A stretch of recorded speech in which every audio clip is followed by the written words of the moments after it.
Hello and welcome. I'm Tezekaiah Gabriel. I'm the Executive Director of Pathways to Peace. And we are honored and delighted to be hosting this series, Healing Talks with Rich Shealey. Welcome, Rich. Thank you so much, Tez. Glad to be here. Yes. And I'm going to spend a little bit of time just talking through where we're at in this series.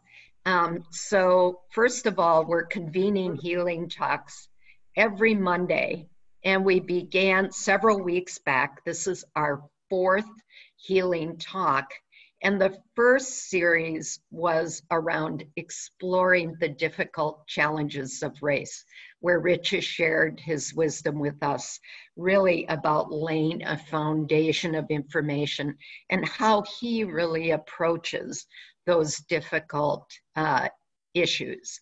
And then series 2 is really what we're kicking off today. And we will be looking at answering the difficult challenges of race in this second series. So that's happening today, next Monday, the 10th, and August 17th. And in this particular set of the series, Rich is going to be addressing some key questions, including, is there a design for human life? What's the mystery of humanity? No small questions. And if we get to it today, what is the value of exploring the human biofield? And then lastly, on August 24th, as we conclude our 7-week series, we'll be talking about living a life of creativity and oneness. So again, welcome. We're so honored that you could join us. And kicking off our time together is Avon Madison, the Pathways to Peace co-founder and president. Avon? Thank you, Tezekaiah. Welcome, everyone, those who are present on the call and those who are listening to the recorded sessions. I'd like to begin with a quote. This is from John Lewis's final essay that he asked to have published on the day of his funeral. Quote, "Though I may not be here with you, I urge you to answer the highest calling of your heart and stand up for what you truly believe." Beautiful. Thank you, Avon. Pathways to Peace again is so honored to host today's important conversation on this very crucial issue of racial injustice, which has pervaded history and must end through awareness and through wise, effective, unified action at all levels. And we are aware that this moment in history is yet another wake-up call affecting each person and all of humanity. So we are especially grateful to you, Tez, for initiating these healing talks with Rich, and to Rich for offering your wisdom at this very unsettling time, and also for your long commitment and courage to end racial injustice.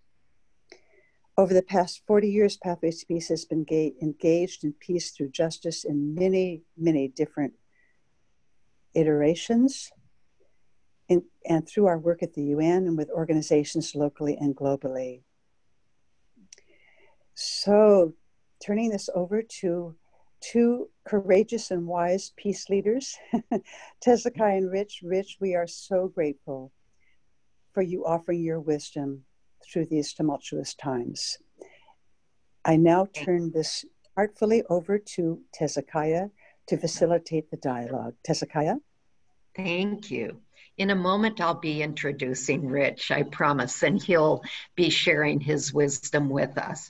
We really encourage you to join this conversation by putting your questions or comments in the chat box. We'll allow some time at the end to take as many of those questions and comments as possible. Now, before we begin, I'd like us to take a moment. We recognize the importance of coming into these difficult conversations around race and racism with an open heart and an open mind. So please take a moment, settle into your chairs, take a deep breath as we open our time together today. So I'd like to tell you a little bit about Rich. We consider him a colleague, a friend, and a sage. Rich is a light warrior, and he's the founder and chief servant of the Optimal Human Global Community, a community of evolved and evolving humans of all ethnicities who are committed to doing their part to end racism as an integral part of the human experience. Also, Rich is the creator of Heart Transformed, which is about ending racism through a learning system that helps people end their journey with racism, awaken to the fullness of their humanity, and to live consciously beyond the constraints of race, racism, and white supremacy. Rich, thank you again for being here. Can we jump right into our conversation for today? Thank you, Tess. Thank you, Avon. Hello, everybody. This is one of those special conversations. Is there a design for human life? Or do we accept what the status quo feeds us as our design? But there's that age-old question, why are we here? Why are we here? And is the way that we are engaging life congruent with the intentionality that God has and the universe has for why we are here? And then the question is, if there is a design, and personally I think there is, and I think if you reflect on it for a while, you'll agree that there is a design, there is an intended design.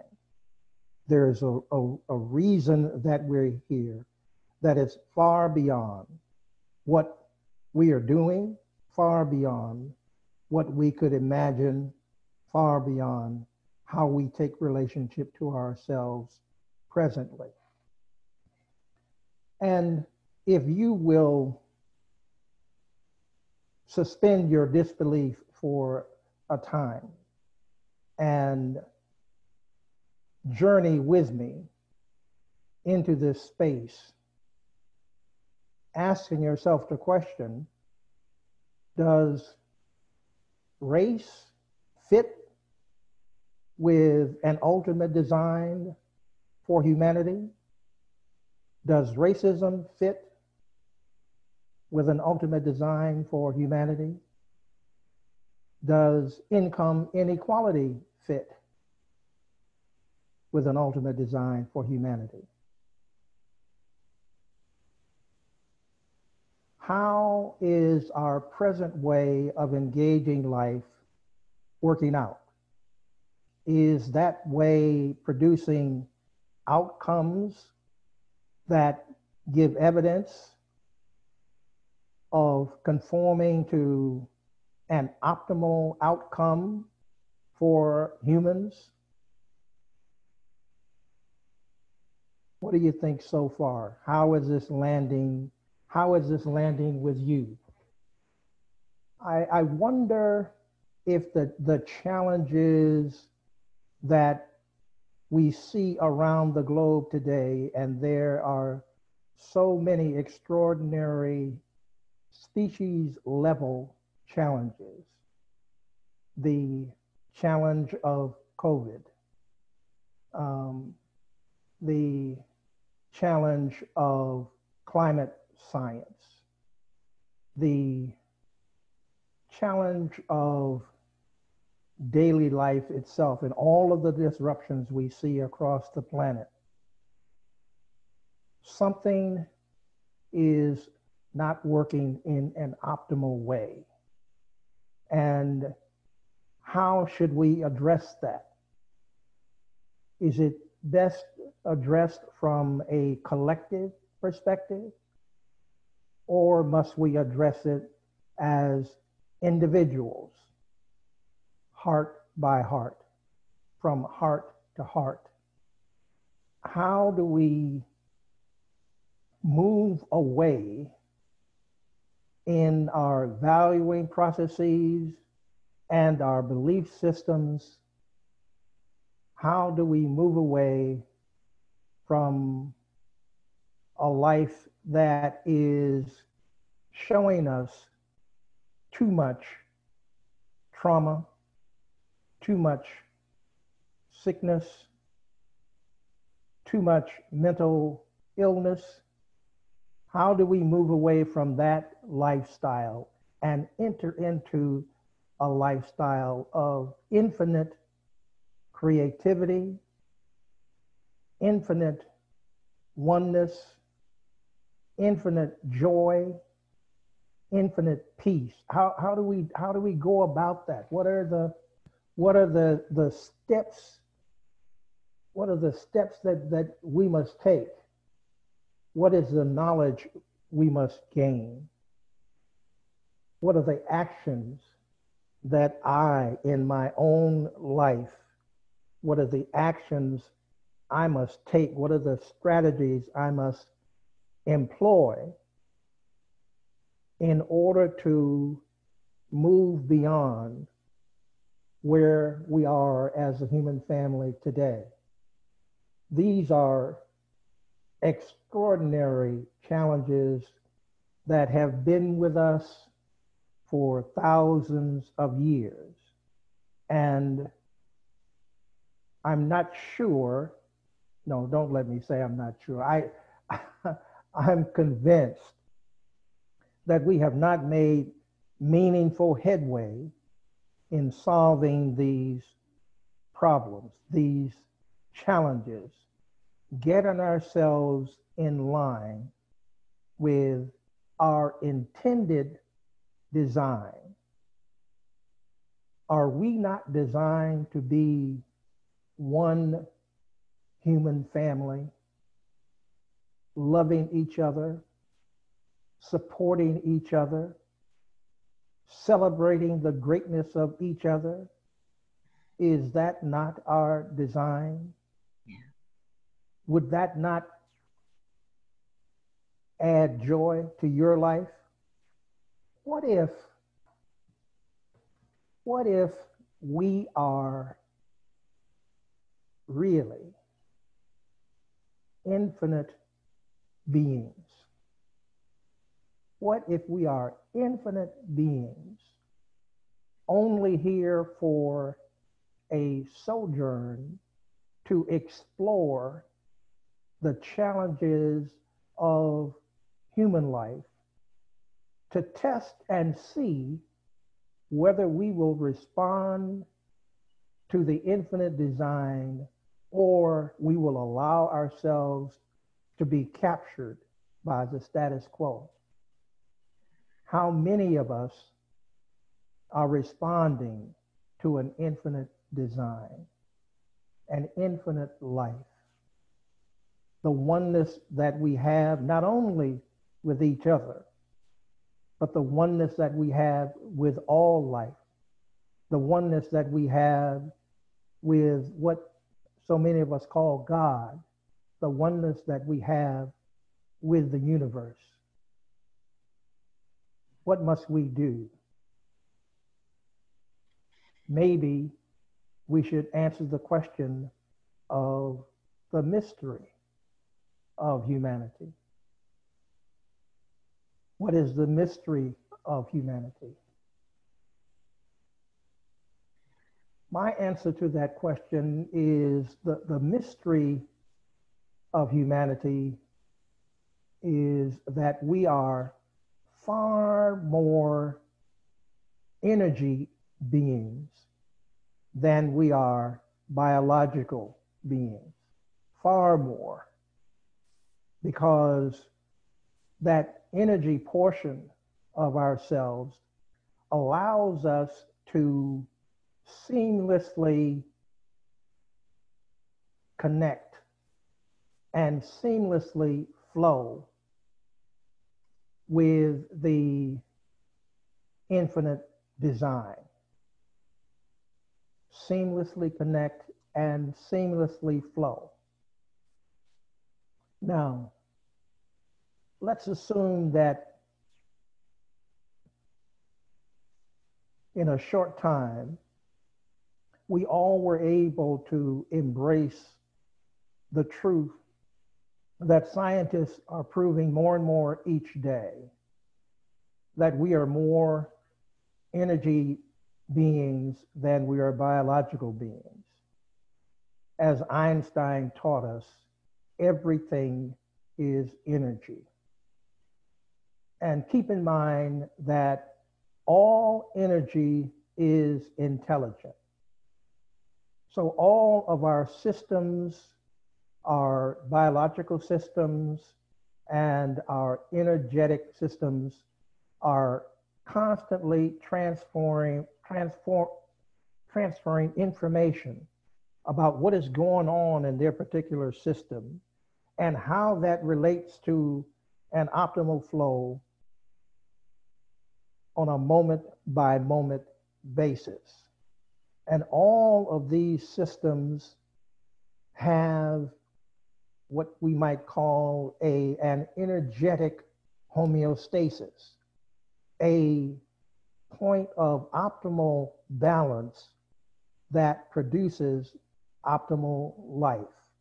Optimal life includes optimal health. Optimal life includes optimal intelligence. Optimal life includes optimal creativity. All of these things are available to us in this moment as we speak, but we have to do what is necessary to make the connection. We have to disengage from the status quo, and we must embrace the energetic portion of us. By so doing, we then connect with all of the infinite possibilities and potential that is represented in a direct moment-by-moment flow with the universe, so that we are receiving all that the universe has to offer. And we are aligned with that. And there is a oneness where now we're able to fully reflect back to the universe all that it is. What if that's what we really are as human beings? And we have not understood, acknowledged, accepted, or embraced this infinite possibility, the mystery of human life. That is a great mystery. And that is a mystery that many sages, many adepts, thousands of years ago have looked at that question and have produced lives that we look at, that we can aspire to. The life of the Buddha is one that we can aspire to. The life of Jesus Christ is one that we can aspire to. What would our life on earth as we live be like if all people who claim to be Christians lived the life of Christ using the mind and heart of Christ? What would our life on earth be like if that were true? The life of infinite creativity, the life of infinite joy, the life of infinite potential demonstrated on a daily basis as we interacted with each other. How do you answer the challenges of the infinity of life that is within you? How do you answer that challenge? Thank you. Thank you so much, Rich. And so far we haven't received any questions, so I'm going to prompt around another question that we have on our list. That is a big question. I mean, all of these questions are big questions, and you do such a good job of breaking it down and leaving us with hope as we seek to end racism. And thank you again for providing this path to oneness always in your responses to these large questions. So I'd like to enter into this whole realm of the biofield. And I wonder if you would just talk to us a little bit about, first of all, defining the human biofield, and then what the value is of being aware of the human biofield. And then we'll end with David's question about, he says that he agrees that we are energetic beings. What is your practice to experience this? So maybe touch a little bit on the human biofield, and then we'll end with David's question. There are many answers. What is Of course. what is the human biofield? Because there are many different people who answer that question. People who are able to see energy fields, people who are able to feel into energy fields, and people who have other approaches to energy. And they all seem to configure the fields of energy around the human body in their own way. Our government, through the scientific institutes, has been studying what they call the human biofield for since the early 90s, where they have been offering grants to various scientific groups to study this field.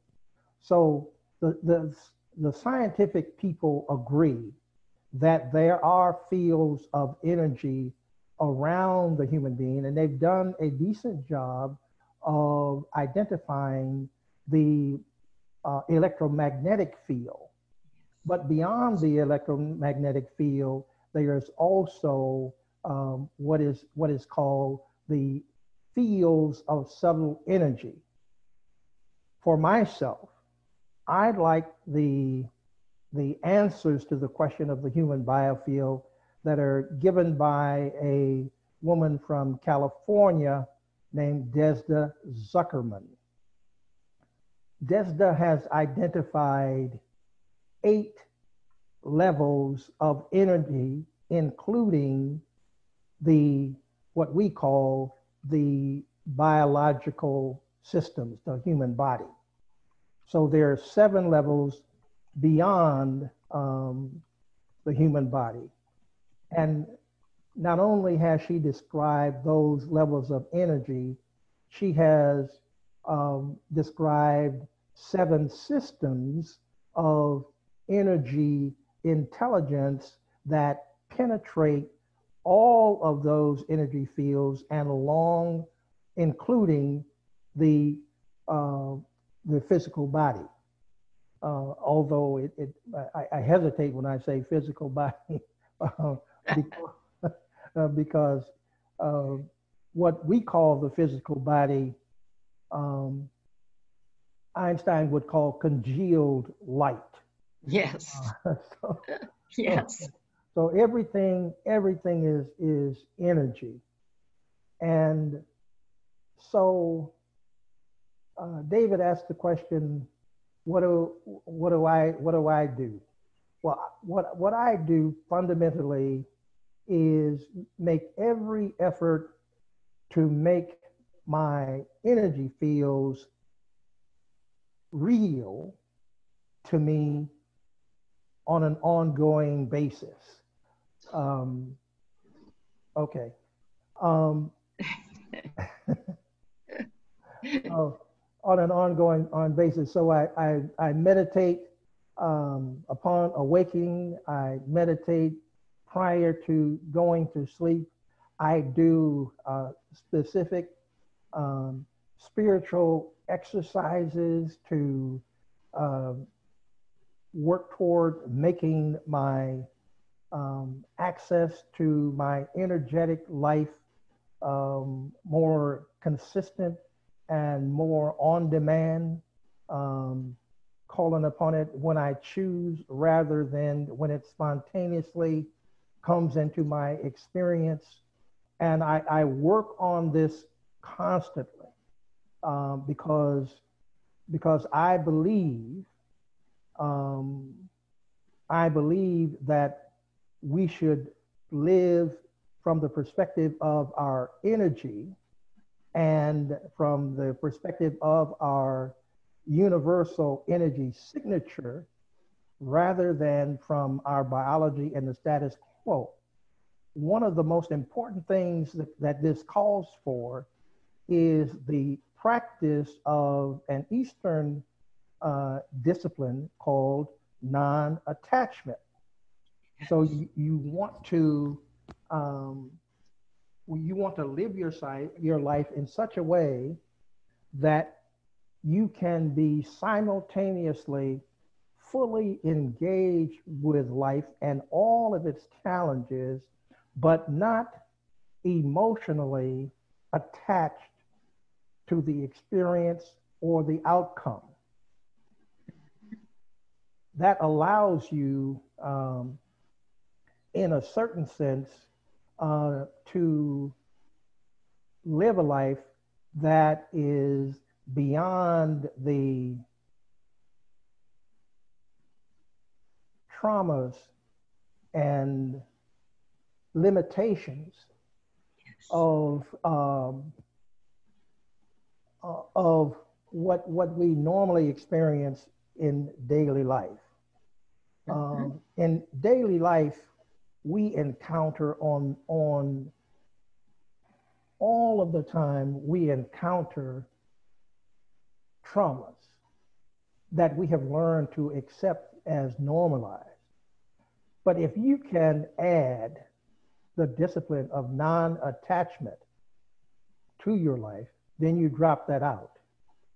If you live from the perspective of your energy, then the challenges of the status quo are less penetrating into your experience. Thank you.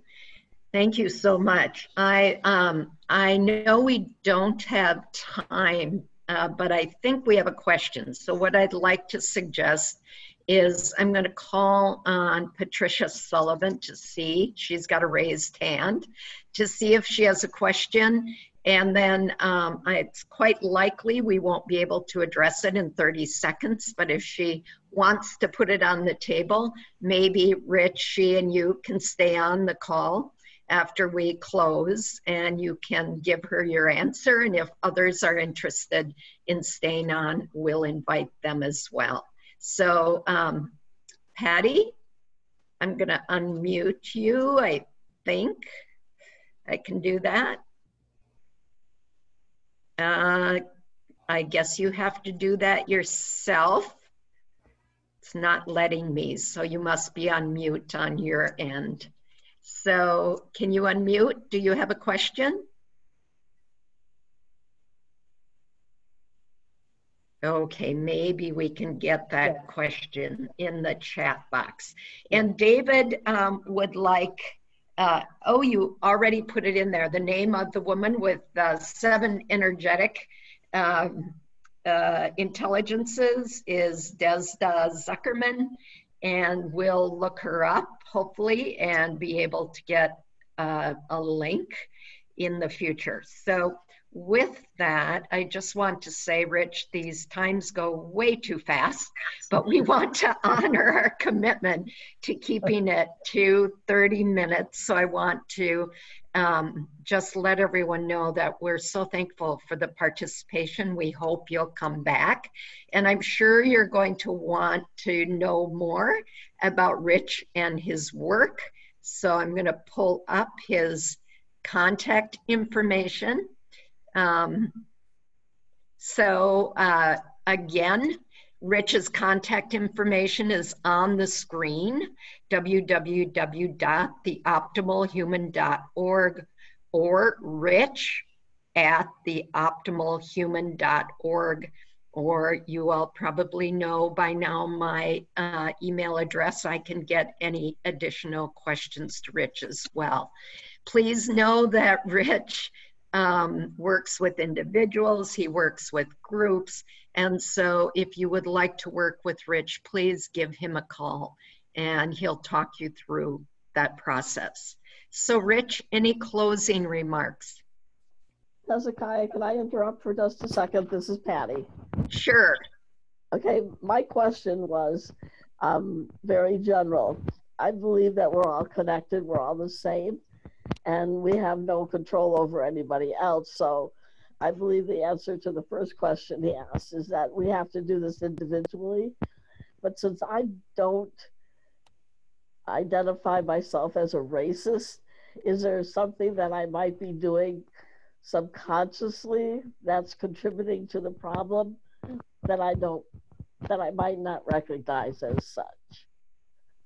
Yes, and Patty, given we're going to kind of conclude, if you'd like to stay on the line, I think Rich would be happy to answer that question. And I think much of what we talked about in our last video too, which I can get to you, really dealt with unconscious bias, unconscious racism.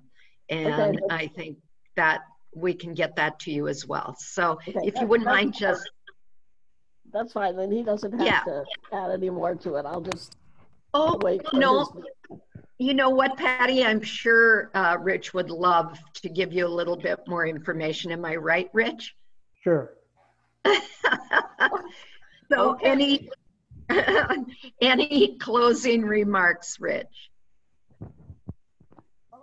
Just the wonderful linkage between oneness, love, peace, potential. Yay. Yes. Thank you. As always, we leave these conversations feeling better about our commitment, knowing that we are all connected, and knowing that while racism is a barrier to oneness, that there are things we can do to come into our own heart and to shift that energy so that we can have a pathway to oneness. Thank you, Rich. And so I'd like to close by again thanking all of you for being here, for watching this video, and for us to let you know that we know you are a pathway to peace, and that together we are building a culture of peace. Rich, again, thank you, and we'll close with that. Thank you. And thank you.